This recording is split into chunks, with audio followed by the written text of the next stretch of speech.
Hey, what's up? This is Dan over at Cheap Living in St. Pete, Florida. Got another video for you. It's all about ribs this time around. I got these cheap ribs a while ago over at Walmart. They were in my freezer. Decided it's about time I cook them. So let's check this out. Alright, so we have this beautiful rack of ribs that I got from Walmart a while ago. Completely defrosted it. At the time it was $2.22 a pound. I mean, that's pretty cheap for standards that are now. I think ribs are up to like almost $4 a pound in some places, but for $14.27 you can feed your whole entire family with this rack of ribs. And so what I did was I've been working on it a little bit, and so the first thing I did is I looked for some surface fat, and there's not really a lot of surface fat on here that you want to take off, but sometimes there's a little bit that you want to take off here and there just to smooth it out. And actually this rack of ribs has a lot of meat on it. I'm very surprised. And then the second thing we did is that I looked at is where the big bones end. If you want to make a really good looking, even looking rib, took it all the way down to this very last big bone, and this is the flat piece that was on the end that I cut off. Now we're going to save this end piece because we're going to cook it at a later date and something. You can always ground it up, use it for ground pork, and I mean, there's a million uses for it. I mean, you could even dice it up and do a stir fry with it, and this is really, really good meat. So we're going to take that and set it aside. And the second thing I did is there's a thing over here that I call it the flap. I mean, I've been a butcher for a while, but I forgot the exact name of it off the top of my head. But there's a piece here that's connected, that has this piece of membrane that connects to the membrane down here at the bottom, and I cut that bottom flap off as well. So the next thing we want to do is we want to take this bottom membrane piece. As you can see, I've been working on it.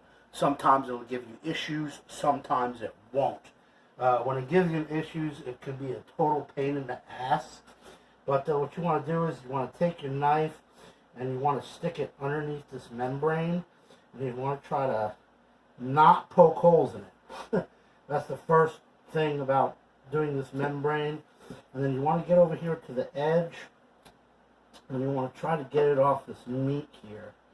So watch your fingers, especially when you're using an ultra sharp knife. Like I keep this cheap ass knife really, really friggin' sharp. I mean, this'll cut you really, really deep if you're not careful.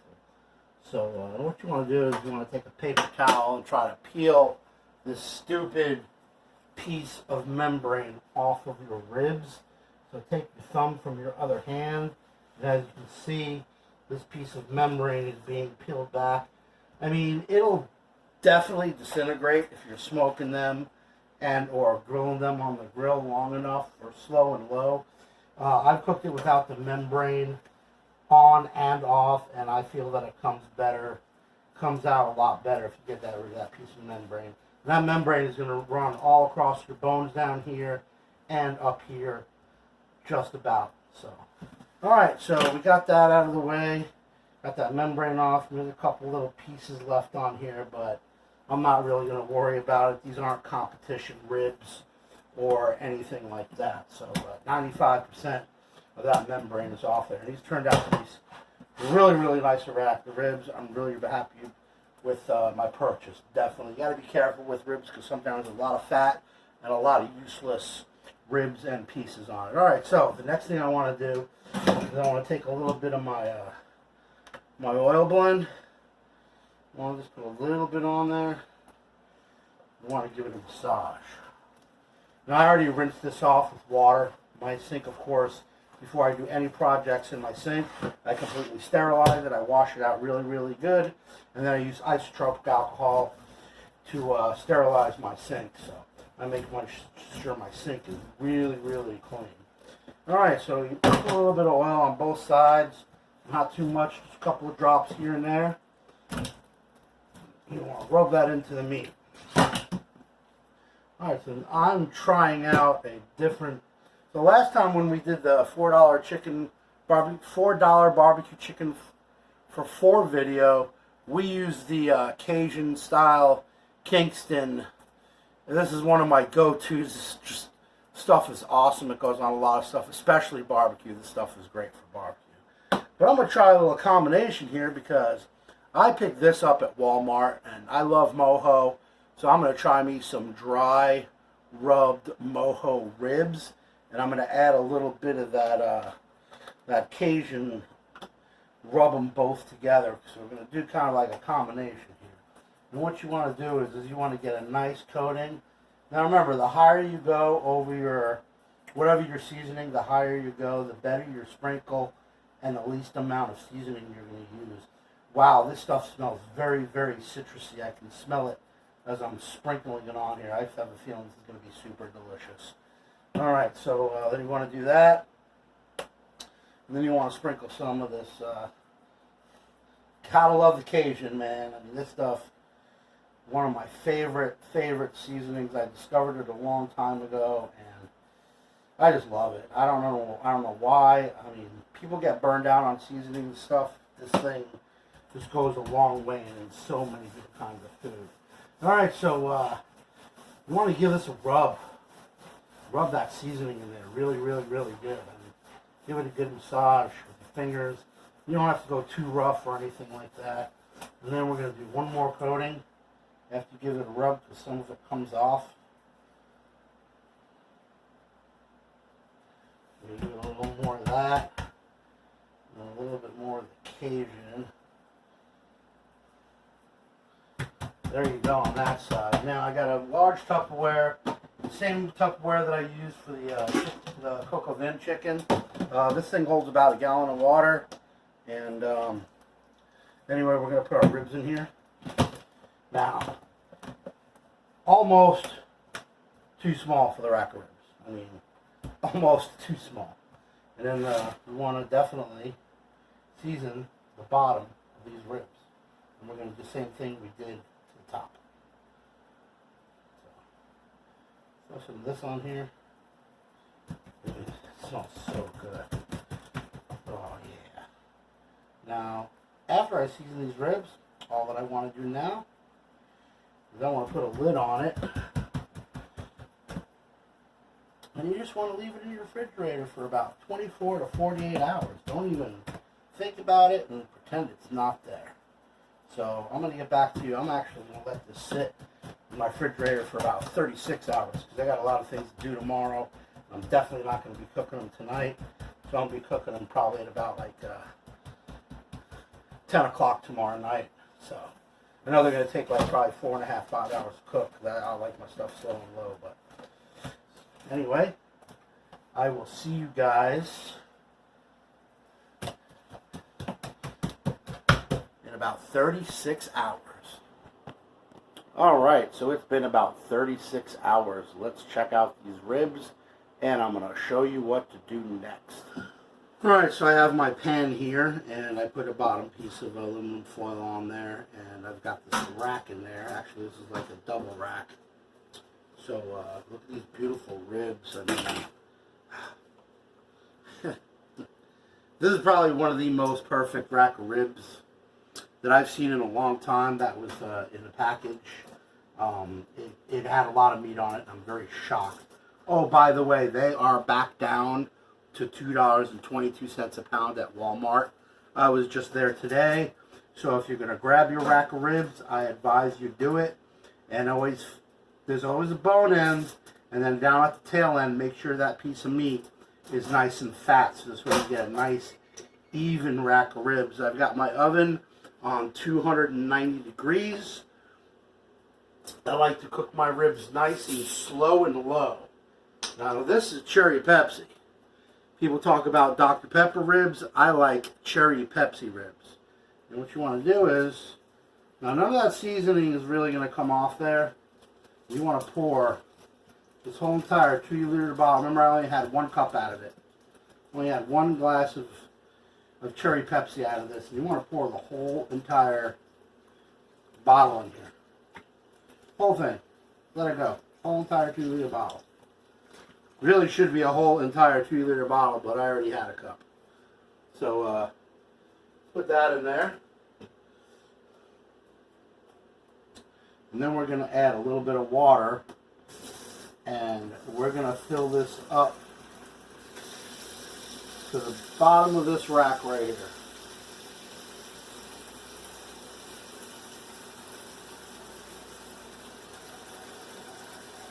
There you go. Absolutely perfect. All right. And then we're going to put some foil on this, and we're going to put it in the oven at 290 degrees, probably for about 4 hours, and then I will show you what to do next. So while we have those lovely ribs in the oven at 290 degrees for about 4.5 to 5 hours, I'm going to make some other dishes, side dishes, to go with this rack of awesome ribs. So the first thing I want to do is I'm going to make some cornbread. Can't have ribs without cornbread. I'm sorry, but I'm going to show you how to make my cornbread. This is a box of Jiffy. We all love Jiffy cornbread. So I want you to check this out, see how I like it. So the first thing I'm going to do is I'm going to open up this can of canned corn. Really easy, just your normal, simple canned corn. And I'm going to strain it. And I'm going to put it in this metal bowl. I'm going to rinse it off a little bit. Reason being, sometimes the brine, not the water or whatnot, has certain salt content and things like that in it that you don't want. I always rinse off my my canned veggies and stuff like that. Alright, so we're going to want to let this sit in the sink and get a paper towel, and we're going to want to dry this off, and I'm going to show you how I like to dry it off a little bit. Is I take a paper towel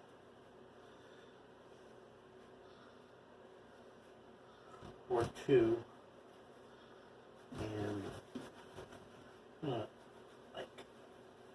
rub that around, try to get this, soak up some of that water, toss some of it, get all off there, dry off this corn a little bit, put it in a bowl,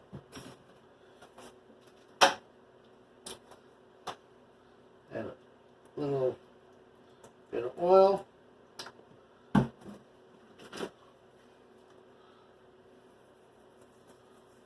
salt, and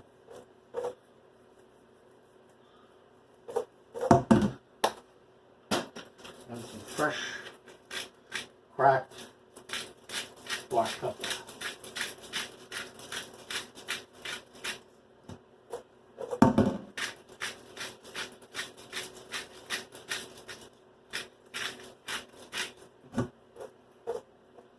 And then what we want to do is I'm going to use the toaster oven so I can bring it up hot. I'm going to put this in a pan. I roasted some nuts in this earlier, so I can use the aluminum foil over again. And we're going to roast this in the oven, probably about 400 degrees, till it turns golden brown in the toaster oven. Alright, so I took this box of Jiffy, and I put it in this bowl where we have the corn. Now we're going to take that roasted corn out of the oven. This is about what you want it to look like. Now, this is canned corn. Cheapest canned corn there is. I mean, I got it for free from the food pantry. Also, of course, the mix came from the food pantry as well. And I'm going to take this awesome roasted corn here. I'm going to put it in my Jiffy mix.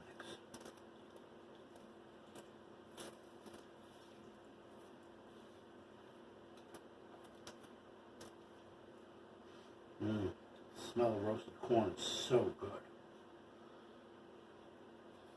Alright. Then, third cup of milk, and I add 2 tablespoons of butter.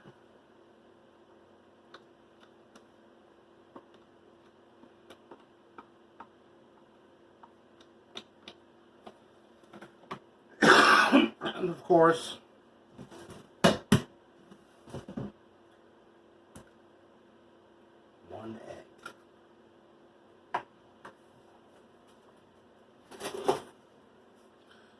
good spring whisk. And mix it. And that's how I make my cornbread, folks. Matter of fact, I'm going to add a little bit more milk to it because I like mine a little bit more cakey, I guess you could say. That's how I like my cornbread. I like to have it a little cakey. So I will get back to you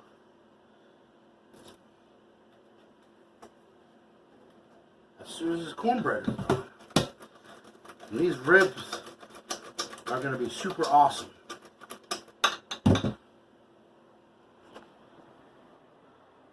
So now that the ribs have been in the oven for about 4.5 to 5 hours, let's check them out and I'll show you the next step.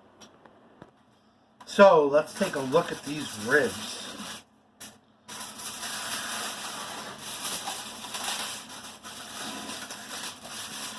Oh yeah, they look so awesome. Look at that. Let's see how tender they are. Oh, like buttery smooth.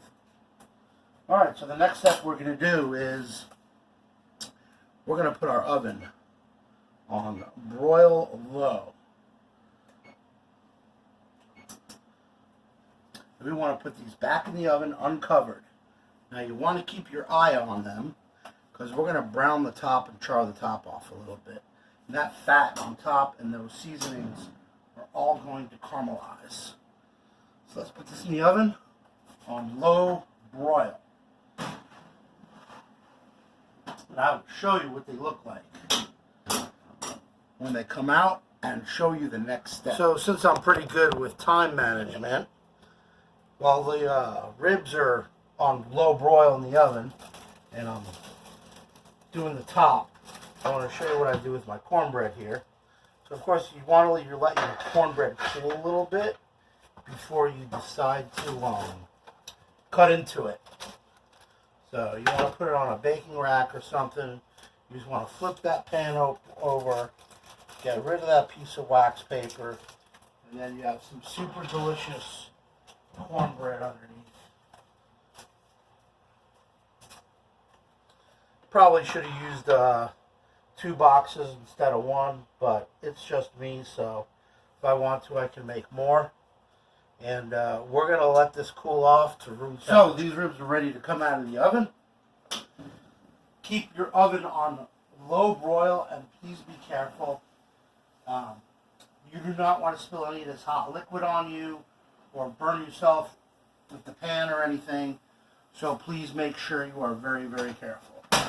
Alright, so you can see that I browned off the top of these ribs a little bit, and that fat got a chance to caramelize on top. That looks so good. Alright, for our last step on this ribs, now remember, your oven is still on low broil. Of course, my favorite barbecue sauce, as always, Sweet Baby Ray's. And this might look like a lot of barbecue sauce, but it's not. I can promise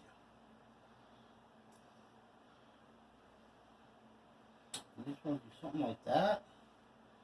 And then maybe go back across a couple of times.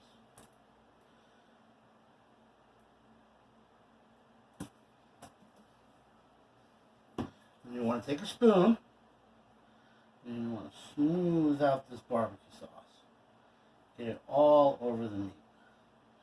And like I said, this might look like a lot of barbecue sauce, but I can assure you, it's definitely not. Now, it all depends. I don't like my ribs too saucy. I made ribs for a friend of mine by the name of James once, and I made them a little bit too saucy. And then the next time I made ribs for a friend of mine by the name of Marco Lupo, and I lightened up on the barbecue sauce a little bit, and I think they came out much, much better. So I definitely do not like my ribs too goopy. I like them to be a little bit on the drier side. So, and like I said, for those of you that do not have a grill or not allowed to have a grill in your condo and or in an apartment complex, because I know that at my apartment complex that I used to live in, we were not allowed to have a grill on the balcony or out at our front doorstep. We were only allowed to use the grills in the parks, and I prefer to have my own grill. I also had a smoker at that point in time that I had to sell. So unfortunately, I don't have a grill or a smoker at my new house, my new apartment. But that's about all the barbecue sauce you want to put on there. I mean, if you want to, you can go big or go home and put more. But I truly think that that is definitely plenty of barbecue sauce on that, on those ribs. And then you want to put them back in the oven. And we're going to try the barbecue sauce on the top of these ribs. So remember, your oven is on low broil. And usually what I do is I'll do one side, put the pan in, and then I will turn it. So let's check out these ribs as soon as they are done caramelizing the top. So these ribs are ready to come out of the oven. Let's take a look at what they look like.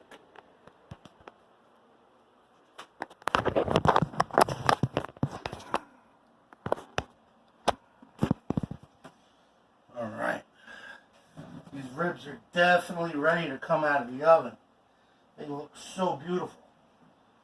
I tell you, this is probably one of the best packaged Smithfield racks of ribs that I've bought. I'm very happy with this purchase, that's for sure. And just remember, most of this meal is very, very low cost. The only thing you really paid for is the rack of ribs, which was maybe 15 bucks. Like I said, right now they are again $2.22 a pound. I was just at Walmart and I saw them there and I was so happy. Alright, so what we're going to do is we're going to drain this liquid out. I mean, you could use it in something else if you would like, but I don't have any use for it right now, so I'm just going to drain the liquid. And now you want to let your ribs sit. Before you cut into your ribs, make sure you at least let them sit for about 10 minutes. And then we're going to check out some food porn and see how sexy these ribs, cucumber salad, and cornbread are going to be. I can't wait. Alright, are you ready to get it on with some food porn? Let's check out this sexy rack of ribs with cucumber salad and some cornbread.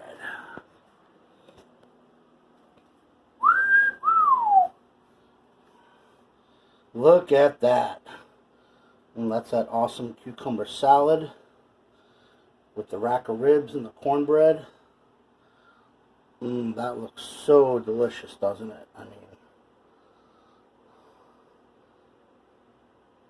awesome, awesome, awesome.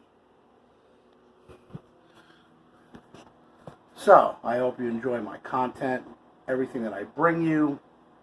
I'm really enjoying doing these videos. I really hope I'm helping you guys out there. Please leave me a comment on something you would like to see. I almost gathered all the ingredients to make my my herb blend, but unfortunately I can't find lavender at Walmart. I've been to Aldi, I've been to Dollar Tree, I've been to downtown St. Pete. I just can't seem to find ground lavender anywhere. So, and or tarragon. I can't find tarragon, dry tarragon anywhere either. So I'm going to check out Publix tomorrow, and if not, I'm going to have to order some on Amazon. Now you have to remember, these ribs here, basically the only thing you really had to pay for. Yeah, you had to buy the seasoning and stuff, but cheap. Like I said, you're really using much of it. It'll go a long way. The stuff we got from the food bank was the corn, the cornbread, and all the veggies and everything. And then a cheap bottle of ranch dressing and some salt and pepper. I mean, this is one hell of a dish. About 15, 20 bucks. Feed a family of 4. You got plenty of meat. Big ass rack of ribs, and please leave a comment down below and tell your friends, tell your neighbors, tell the mutants that are living in the sewers, subscribe to my channel. Trying to push for those 1,000 videos or 1,000 subscribers, excuse me, and say something and speak up I wanted to say hi again to everyone, and again, I enjoy doing these videos for you guys. You have a good one, and see you in my next video.